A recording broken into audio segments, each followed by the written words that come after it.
Welcome back, everyone, to the deep dive. I think it's something that so many English learners really want to nail. It's not just about getting the grammar right or knowing a ton of words. Yeah. It's about how to make English sound more natural, how to Yeah. get away from that like robotic textbook kind of way of speaking. Right, exactly. I mean, you've done the work of building up your language foundation, Right. which is amazing, Yeah. but how do you then take it to the next level? Yeah, how do you actually sound like you're just like talking Yeah. Yeah. and not like, reciting from a textbook or something like that? Exactly. It's how to give it that rhythm and flow. That's what we're exploring. Yeah. So before we even get into any specifics, let's just bust this myth right off the bat. Okay. You do not need a perfect British or American accent to sound natural in English. Yeah, chasing after that perfect regional accent, whatever it might be, Yeah. that's not the secret sauce, really. Yeah, it's not about the accent. It's not. It's about something else. Yeah. Really, when we think about sounding natural, it's about how you string the words together, how Yeah. you kind of flow through your sentences. Exactly. Without those pauses. Yeah, without pausing after every single word. Yeah. It's also about the musicality of your voice, Uh-huh. that rise and fall, that intonation. Yeah. And it's also about how your words connect to one another. Yeah, like you're describing how all the words just kind of flow together. Yeah, yeah. And it's something that, like, when you speak your first language, Of course. you don't even think about this stuff. It just It happens. just comes out. Yeah, Yeah. it just flow. So, and here's another interesting thing. A lot of native English speakers actually find foreign accents quite, Charming. yeah, charming, Interesting. interesting. Yeah. And I think that that's such an important thing to remember, right? Oh, absolutely. Like people often feel a bit self-conscious about their accent, Yeah. but it's part of what makes you unique. Yeah, your own little unique way of speaking. Yeah, your own kind of fingerprint almost on the language. Right. So really what we're going to do in this deep dive is try to give you some practical strategies to enhance the natural rhythm and delivery of your spoken English. Yeah. Enhance what you already have. Exactly. And we don't want you to mimic an accent. Yeah, no. We just want you to take your own unique accent Yeah. and make it flow. And kind of, yeah, smooth out the bumps, Yeah. make it flow a little bit better. Yeah. Okay, so let's start maybe with this whole idea of the rhythm of English. Okay. Because English does have this underlying beat. And it's all about which words we stress more than others. That's right. It's what we call a stress-timed rhythm. Yes, stress-timed rhythm. Yeah. So explain what you mean by that. Well, in English, not every word is created equal in terms of its stress. Okay.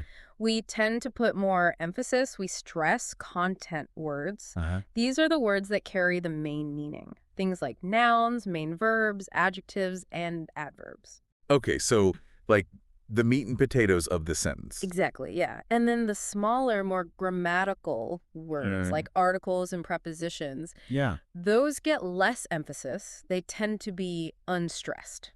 Okay, so give me an example of this. Like, how does this actually play out in a sentence? Right, okay. Imagine you were to say the sentence, I want to go to the park, but you said it like a robot. Okay. Like every single word was stressed equally. It would sound strange. Right. It would sound like, I want to go to the park. Yeah, like, I want to get to the park. Yeah, exactly. It's super weird. Very unnatural. Yeah. But the way we actually say it is, I want to go to the park. I want to go to the park. Yeah, see how some words just pop out more than others? Yeah. I want to go to the park. Yeah.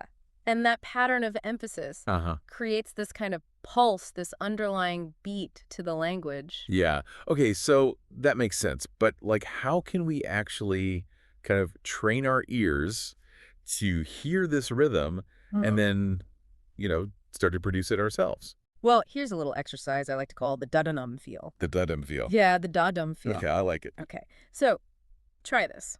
Lightly tap, maybe on your leg or on the table as you say a simple phrase like, I love learning English. Okay. Aim to tap a little harder on the stressed words.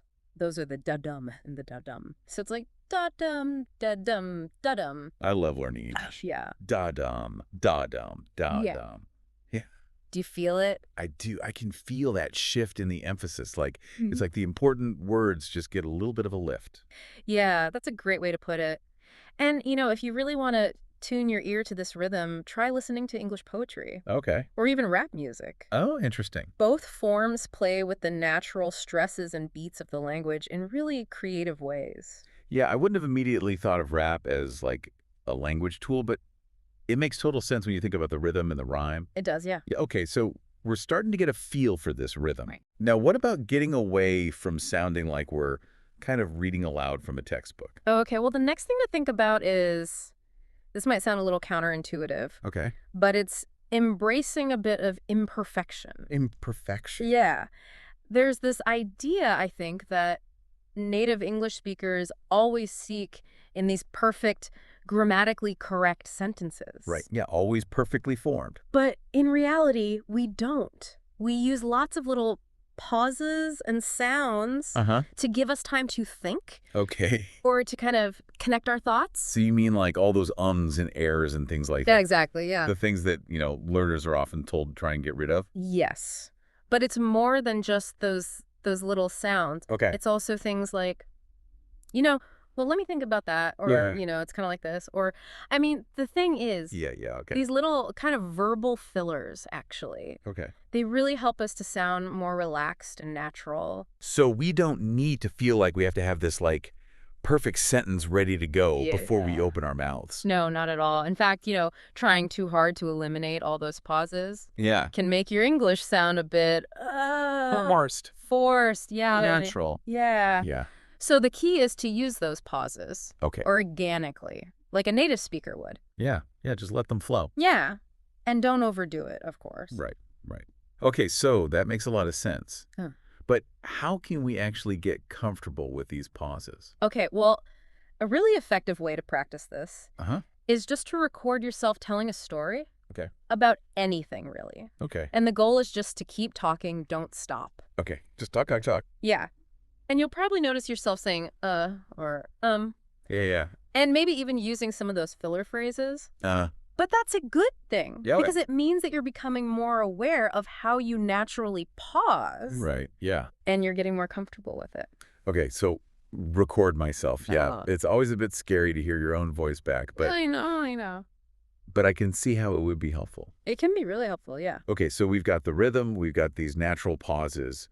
What other kind of like secrets are there to sounding more like a native speaker? Okay, well, next we have what I like to call efficiency and language. Okay. These are the little shortcuts that native speakers use Okay. all the time in everyday conversation. And these can really help your English sound more natural. Okay. And it can also make you sound a bit faster, a bit quicker. Shortcuts, huh? I like it. Yeah. Well, who doesn't like a shortcut? Okay, so what sort of shortcuts are we talking about? Okay, well, let's start with contractions. Right. These are shortened forms of words, Yeah. and we use them constantly. Uh-huh. For example, instead of saying, I am, we almost always just say, I'm. Oh.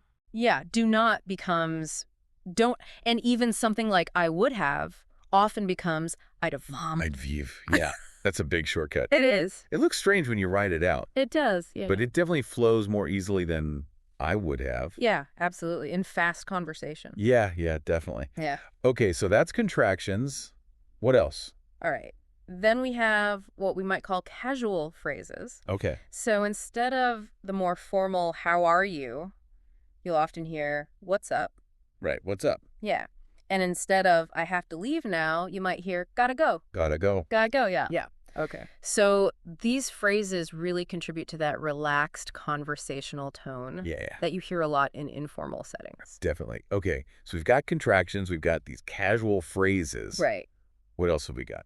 And then finally, we have what we might call, maybe jokingly, lazy pronunciation. Lazy pronunciation. Okay. Yeah. So tell me more about lazy pronunciation. Well, these are common reductions that happen naturally when we speak quickly. Uh-huh. Going to often becomes goa, want to becomes wanna, got you becomes gotcha. All right. And these reductions happen because it's just a little bit less effort for our mouths. Right, so our mouths are being lazy, basically. In a way, yes. We're simplifying. Okay, so gonna, wanna, gotcha. Yeah, I hear those everywhere. Yeah. It's funny how we learn the full forms in English, but then Yes. you hear these short forms all the time. They're everywhere. It's like we prioritized speed and ease of articulation over, Over perfection. Yeah, perfect pronunciation. But is it okay to use these all the time? Well, here's an important point. Okay. It's generally best to avoid these very casual shortcuts Okay. in more formal situations. Right. Like if you're writing an email Yeah. or, giving a presentation, Yeah, yeah. you probably don't want to be saying gonna and wanna all the time. Right. Got to kind of know your audience. Yeah, context is key. Okay, that makes sense. So contractions and casual phrases are fine for everyday chat, but maybe not in a job interview. Exactly. All right. Now, I remember you mentioned something about an advanced hack for sounding more natural. Ah, yes, yes. This is a technique called shadowing. Shadowing, okay. Yeah.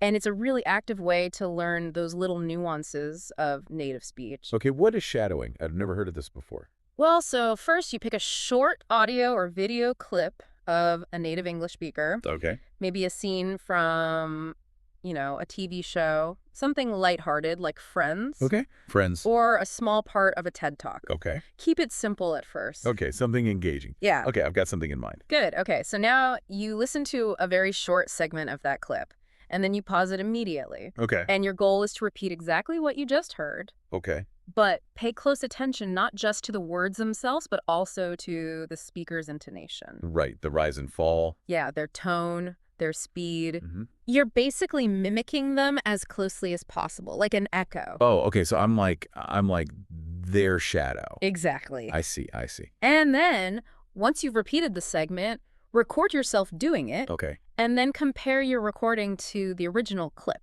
Right. And this can really help you pinpoint Right. any areas where your pronunciation or your rhythm might differ. Okay, so that sounds like a very focused, like a very intensive way to practice. It is. It's very active, but it's very effective. Yeah. Mm. And here's a bonus tip.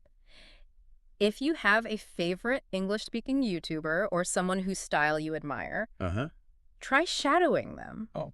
for 5 minutes a day. Yeah. Just shadow a short segment. You might be surprised how quickly you start to pick up their Yeah, natural speech patterns. I like that. It's like less like formal study and more like just, immersing yourself in the way that someone you enjoy listening to speaks. Yeah, exactly. Okay, so we've talked about the rhythm, those natural pauses, those shortcuts, and this really cool shadowing technique. Yeah, That's a lot of stuff. it is. But remember, the goal is not to master all this overnight. Right. It's to start experimenting. Yeah, just start playing around with these things. Yeah, and just becoming more aware of how native speakers actually speak. Right. Yeah. Okay, so to get people started, maybe we have a little challenge for our listeners this week. Okay, our listener challenge. Yeah, our listener challenge. So here's the mission, should you choose to accept it.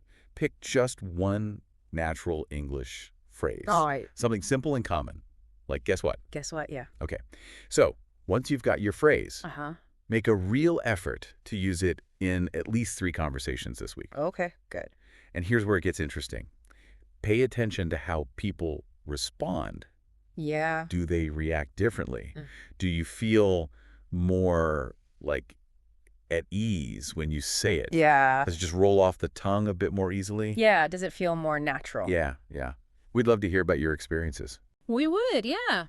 So if you're on social media, share what phrase you tried and how it went using the hashtag Natural English. Yeah, we'll be looking out for you. Yeah. Looking forward to seeing what you guys come up with.